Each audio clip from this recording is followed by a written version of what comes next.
양지수 하락입니다. 하지만 크게 걱정되지 않는 하락으로 진행이 되고 있죠. 등락을 반복하고 있는 오늘 말씀 주신 대로 좀 건강한 조정을 보내고 있습니다. 이 가운데 대형주들 갈피를 좀 잡아봐야 될 것 같고요. 그리고 테마성 종목들의 빠른 순환매가 이어졌던 한 주였던 만큼 그에 대한 이야기들도 수급적인 흐름 따라가면서 짚어보도록 하겠습니다. 자, 오늘 유영화 과장님과 함께합니다. 어서 오세요. 네, 안녕하세요. 네.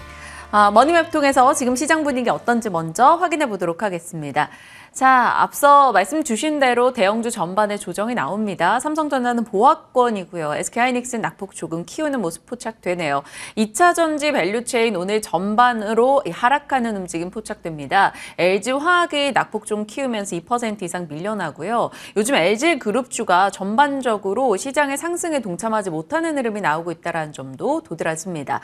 자, 미국에서 이 자동차 쪽이 오늘 시세가 상당히 좋았었는데 현대차, 기아도 그에 같이 힘을 보태고요. 네이버 돋보입니다. 4% 이상 뛰고 3거래 연속해서 상승 확인이 되죠. 자, 네카오가 어제 이어서 오늘까지 동반 강세에 나오면서 많은 분들이 이걸 어떻게 대응할까 고민하실 것 같아요. 네이버 실적은 4분기 예상했던 정도의 부진이었습니다. 네이버에 대한 뷰 좀 한번 확인해 주세요.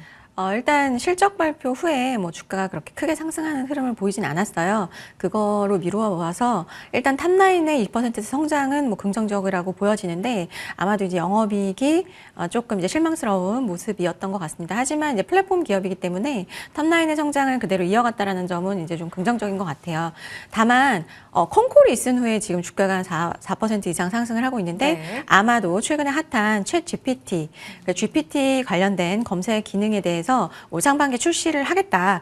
그 결국에는 이 대전에 참전을 하겠다라는 이야기를 했기 때문에 사실상 지금 이제 클라우드나 서버적인 인프라가 이제 그 챗 GPT를 구동하는 데 있어서 상당히 반드시 필요하기 때문에 그런 면으로 봤을 때는 이런 강력한 검색어 서비스를 할 수 있는 그 어떤 이제 핵심 기업은 이제 네이버가 될 수 있지만 제가 생각할 때는 이제 네이버의 긍정적인 면도 분명히 있어요. 최근에 상승을 이끈 것은 아무래도 국채 금리가 이제 미국채 10년 금리가 좀 하락을 하면서 멀티플이 상승되는 요인이 좀 있었다라고 보여지는데 개인적으로 이제 하나의 어떤 이제 좀 긍정적인 포인트는 작년에 개인분들이 가장 많이 산 종목 2위가 네이버입니다. 그렇다고 생각을 하면 그 반대는 외국인들이 그런 빈집일 가능성이 되게 높거든요.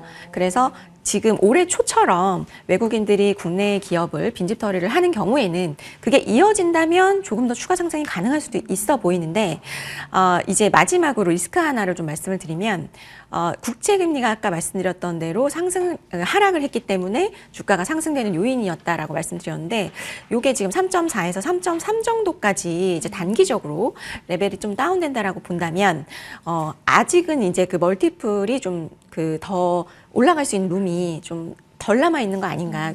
그런 점은 좀 참고를 하셔야 될 것 같고, 하지만 이제 만약에 연말로 갈수록 금리가 이제 인하되는 기조가 간다면 조금 더 CPI도 내려가고 이렇게 된다면 계단식 상승 정도 가능하지 않을까라는 생각은 듭니다. 네. 지금으로서는 올라갈 여지는 있으나 그 기대 수익률 자체를 조금은 낮춰 잡더라도 매크로 환경에 따라서 그것은 언제든지 변동이 좀 가능하다라고 이야기를 주신 겁니다. 자, 저희가 목표가 달성 리뷰가 하나 있어서 그것도 좀 짚어봐야 될 것 같아요. 효성TNC입니다. 오늘은 약보합 진행이 되고 있는데 사실 27만 원권에서 43만 원까지 한 석 달 사이 좀 가파르게 올라왔어요. 저희도 1월 이제 초경에 진입이 된 상황인데 목표가 도달한 만큼 리뷰 좀 부탁드립니다. 일단 지난 3분기 실적이 바닥일 것이다라는 기대감이 가장 크게 작용을 한 것 같고요.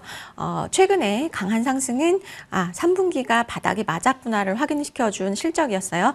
4분기가 430억 적자였는데 지난 3분기는 1,100억 적자였기 때문에 적자임에도 불구하고 적자폭이 줄어들었다는 것은 결국에 스판덱스의 업황 회복을 기대하는 어떤 그 근거를 만들어준 요인이라고 볼 수 있을 것 같아요. 그래서 지금 제가 저번에도 말씀드렸지만 방향성은 우상향일 것이다. 하지만 본격적인 수요는 아직이다 말씀드렸죠. 그래서 양회가 끝나고 아마도 스판덱스에 대한 본격적인 수요가 발생을 한다면 여기서 조금 더 주가는 레벨업을 할 수 있지 않을까. 다만 이제 시클리컬 쪽이기 때문에 이 재고일수라든지 뭐 가격이라든지 이런 쪽을 반드시 지표들을 파악하면서 홀딩하시는 전략을 말씀을 드리겠습니다. 네, 알겠습니다. 효성 TNC에 대해서 살펴봤고요.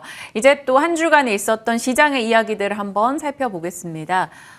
STO 얘기 좀 해보죠. 뭐 증권형 토큰 증권. 이에 대한 관심도가 높은 지금이에요. AI 로봇 다음의 테마가 될 것이다라는 기대가 있는데요. 이제 2월 5일인가 6일인가 또 네. 가이드라인 나오지 않나요? 네, 맞습니다.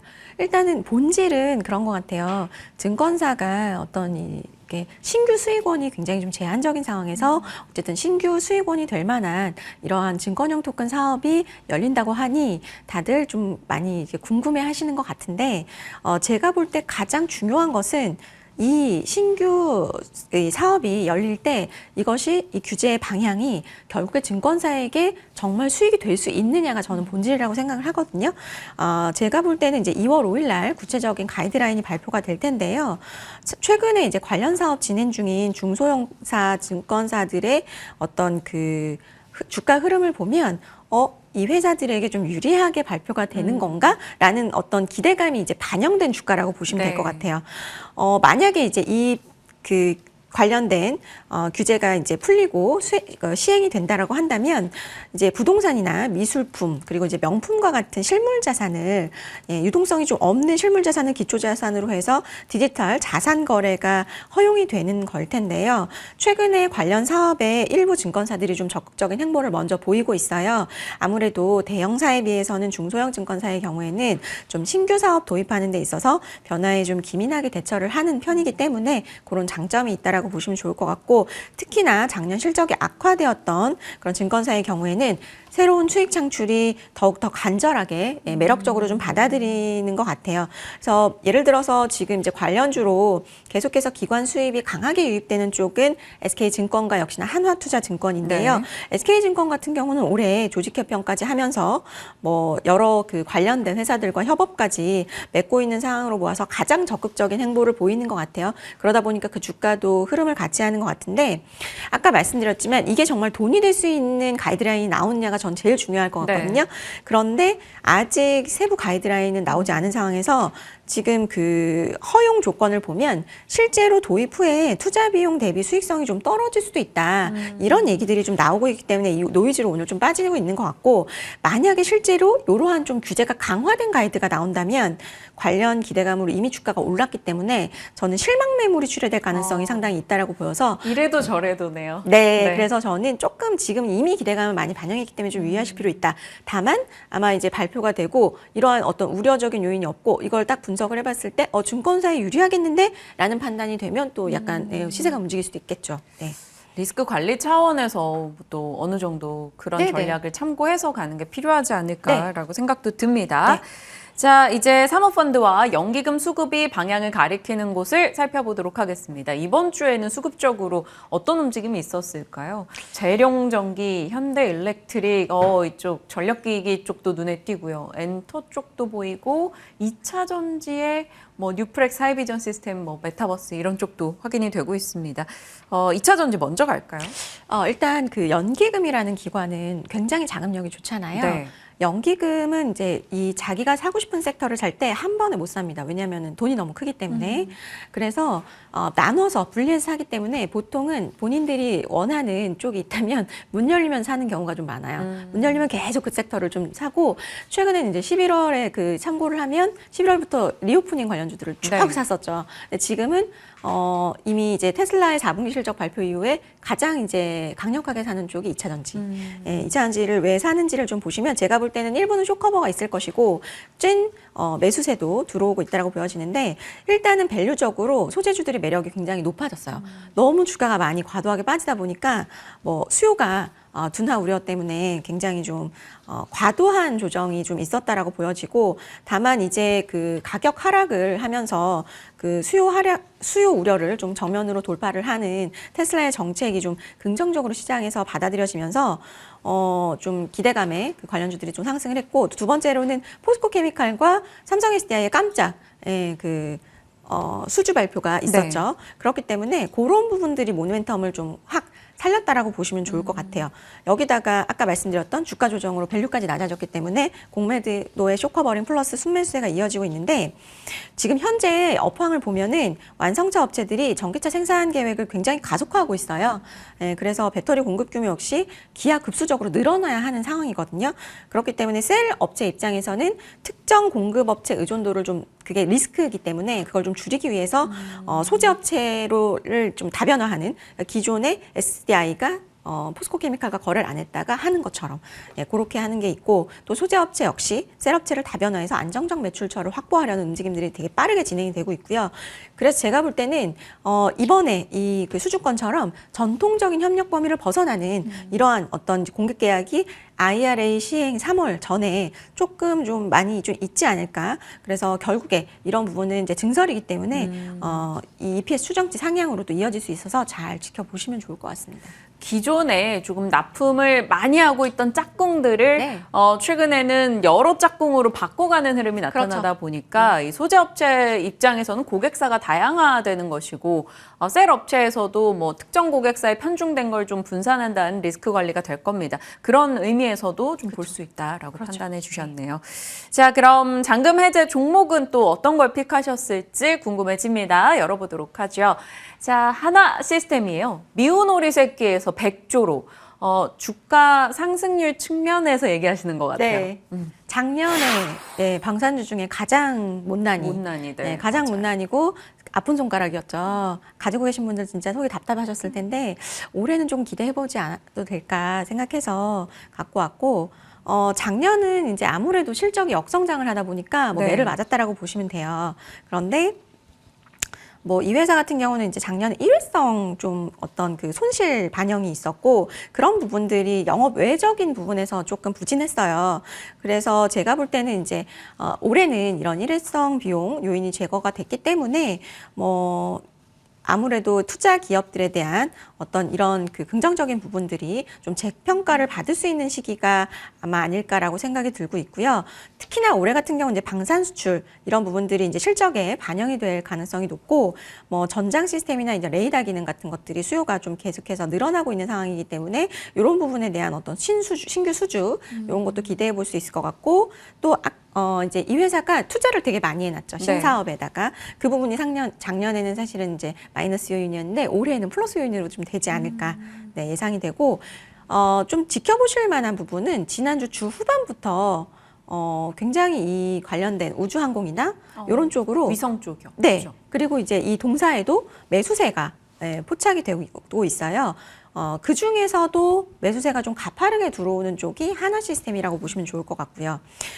그리고 이제 이렇게 수급이 들어오다 보니까 방산주 중에서도 이 종목이 작년에 비해서 다른 종목들 뭐 10% 마이너스 이렇게 될 때 30%가량 바닥에 상승을 했거든요. 그래서 저는 개인적으로 이렇게 남다른 섹터와 다른 주가를 보이는 종목은 무언가 있다. 네, 좀 파봐야 된다. 이런 생각이 좀 들죠. 작년에 못 갔던 친구들부터 먼저 치고 나가고 있는 네. 시장이 올해 연출이 되다 보니까 지난해의 못난이가 올해는 또 예쁜이가 될 수 그렇죠. 있는 그런 네. 상황이고 하나 시스템에서 사업에 투자했던 결실이 좀 따지 않을까라는 기대도 있습니다. 지금 뭐 우주항공 쪽 코멘트를 살짝 해주셨는데 이번 주에도 지난주부터 해서 계속 네. 이슈가 많았잖아요. 네. 뭐 스타링크, 스페이스 X부터 해가지고 원웨까지 관련 이슈가 또 막 기다렸다는 듯이 쏟아지네요. 네, 사실은 올해가 그 어떤 그 시작이라고 보시면 좋을 것 같아요. 그 상용화의 시작. 그래서 일단 그 동사의 모멘텀 중에 이제 두 가지 정도를 보실 수 있는데, 앞서 말씀드린 우주 인터넷 서비스가 이제 상용화될 시기가 앞당겨 오고 있고요. 그다음에 UAM의 상업 서비스 가시화가 좀 되고 있다라고 보시면 좋을 것 같아요. 우리가 이 회사를 안 보고 있던 동안 이 회사가 뭘 하나 했어요. 뭐냐면 원웹과 지분 계약을 체결을 해서 지분을 인수했는데 8.8% 투자를 해서 그 관련해가지고 투자된 부분이 있고 한 3천억 정도 투자가 됐었고요. 그 당시에 어떤 얘기를 했었냐? 우리 위성 안테나 기술 앞세워서 초고속 인터넷 제공하는 우주 인터넷 분야에 좀 진출을 하겠다라는 얘기를 했거든요. 실제로 원웹과 이 하나 시스템은 올해 말에 국내에 B2B용으로 서비스를 좀 출시를 할 계획에 있습니다. 그래서 뭐 원넷과 스페이스 X가 모두 이제 국내 쪽에 진출하겠다라고 밝혔기 때문에 이게 좀 약간 통신 사업이기 때문에 외국계 기업이 단독으로 우리나라에서 통신 사업을 진행하기는 좀 힘들 것 같거든요. 네. 그렇기 때문에 아마 협업사 통해서 진행하지 않을까. 그게 이제 원웹 같은 경우는 동사가 될 수 있다라는 생각이 들고 있고요. 뭐 최근에는 이제 스페이스X가 국내에 저궤도 위성통신 테스트베드를 삼았다 이런 얘기 나오면서 모멘텀이 더욱 부각되는 모습이고 정부 정책 같은 경우도 계속 모멘텀이 발생을 하고 있기 때문에 아마도 저는 이제 테마 중에 하나로 또 형성이 될 거라고 생각을 하고 있고요. 두 번째는 앞서 말씀드린 이제 오버웨어 같은 경우도 시제기 초도 비행 올해 하반기에 목표하고 있기 때문에 잘 보시면 좋을 것 같습니다. 네. 그러면 가격을 어떻게 대응을 해볼까요? 하나시스템이 정말 부진했다가 그래도 최근 한 달 사이 조금 힘내고 있거든요. 네, 일단 목표가는 16,000원 제시를 해드리겠고요. 손절가는 12,500원 제시해드리도록 하겠습니다. 네, 16,000원의 목표 주가 잡고 하나시스템 많은 것들이 달라졌고 지난해 좀 차곡차곡 준비했던 것들의 결실을 기다리면서 지켜보겠습니다. 자, 하나시스템 5글자죠. 다음 종목도 5글자가 되겠습니다. 한미 반도체입니다. 삼성의 로봇 다음 투자처는 어디가 될 것인가? 한미 반도체도 지금 석 달 사이에 분위기가 조금 개선되고 있는데 왜 무엇이 이걸 나아지게 하고 있는지 삼성의 힘입니까? 네, 맞습니다. 삼성이 본격적으로 어떤 이 신성장 사업에 투자를 좀 시작했다는 점이 그들의 행보에 저는 좀 관심을 가져보셔야 될 것 같은데 왜냐? 그들의 행보가 수익이 창출되는 쪽이기 때문이라고 생각하거든요. 그래서 1월 초에 이제 레인보우 로보틱스 쪽으로 하면서 로봇 섹터가 강했는데, 저는 이게 삼성의 본격적인 투자에 서막을 알린 신호라고 생각을 합니다. 그래서, 1월을 넘어서서 이제 향후에는 어떤 쪽으로 투자를 할 것이냐를 좀 집중해봐야 된다고 보고 있고, 이번 컨콜에서 저는 굉장히 큰 힌트를 얻었다고 생각을 하는데, 요때 컨콜에서 이 어드밴스드 패키징 분야 신설 조직을 신설하겠다라고 얘기를 했거든요. 네. 결국에는 이제 그 전공정의 한계를 후공정의 어떤 고도화된 패키징 기술로 뛰어넘겠다라는 이야기고 사실은 이런 것들은 이번 CES에서도 굉장히 많이 부각이 됐었고요. 실제로 지금 미국 같은 경우도 굉장히 R&D 비용이 지금 평년에 비해서 증가를 하고 있는데 네. 이 R&D 비용이 돈이 향하는 곳이 바로 이 후공정 패키징 쪽이에요. 네, 그래서 그쪽이 아마도 이 기술 패권을 위해서 미국이 좀 드라이브를 걸고 있는 쪽이기 때문에 삼성도 그것을 알고 이쪽에 굉장한 기술력을 투입을 하는 것이다라는 생각이 들고 있습니다. 그러면 뭐 미국도 국내에서도 관련한 자금 집행이 있고 시설 투자가 계속해서 일어난다면 그 과정 속에서 한미 반도체가 얼만큼을 가져올 수 있는가가 중요하잖아요. 아무래도 뭐 TSMC 제1, 2, 뭐 오사트 기업 쪽으로 다 장비를 납품하는 기업이기 때문에 저는 그 한미 반도체 수혜를 좀 예상을 해볼 수 있을 것 같고요. 이미 시장은 작년 바닥이었던 시점부터 한미 반도체가 과도하게 저평가됐다라는 생각에 기관이 꾸준하게 지금 매수를 유입하고 있다는 게 보이실 거예요. 네. 일단 올해는 모멘텀이 좀 있습니다. 뭐 AI나 우리가 지금 뭐 한우하는 슈퍼컴퓨터 이런 쪽에 쓰이는 어떤 신규 기술 개발에 따라서 신규 장비도 수요가 예상이 되고 있고 또 영업이익률도 상당히 어려운 시기지만 35%, 36%대 유지할 것으로 예상이 되고 있고 아까 말씀드렸듯이 항공우주 분야 쪽으로도 또 EMI 쉴드 장비도 납품이 예상이 되기 때문에 저는 올해는 뭐 영업이익이 작년보다는 좀 성장을 못하는 1,100억대 예상을 하지만 여전히 1조 4천억 원대 그 시총은 너무 싸다. 네, 이렇게 생각하고 있습니다. 마진 같은 것도 좀 따져봐야 되잖아요. 뭐 네. 마진율 어느 정도 돼요? 지금 마진율이 35%, 36% 정도 될 수 있을 것 같아요. 왜냐하면 이 장비, 후공정 장비의 핵심 부품인 마이크로소를 내재화하는 부분이 계속해서 비중이 늘어나고 있거든요. 이게 되게 이제 원가가 많이 차지하는데 그것을 내재화했기 때문에 원가율은 계속해서 높아질 수 있다. 이렇게 보시면 좋을 것 같습니다. 네, 한미 반도체도 이게 뭐 짧은 기간 차트를 보면 많이 올랐네 생각할 수도 있겠지만 1년 차트 열어보시면 정말 네, 많이 부침이 빠졌어요. 컸던 종목이에요. 그러면 가격 설정을 어떻게 좀 전고점 이런 네. 식으로 잡아야 될까요? 저는 1차 목표가는 17,000원 말씀드리겠고요. 손절가는 13,000원 말씀드리겠습니다.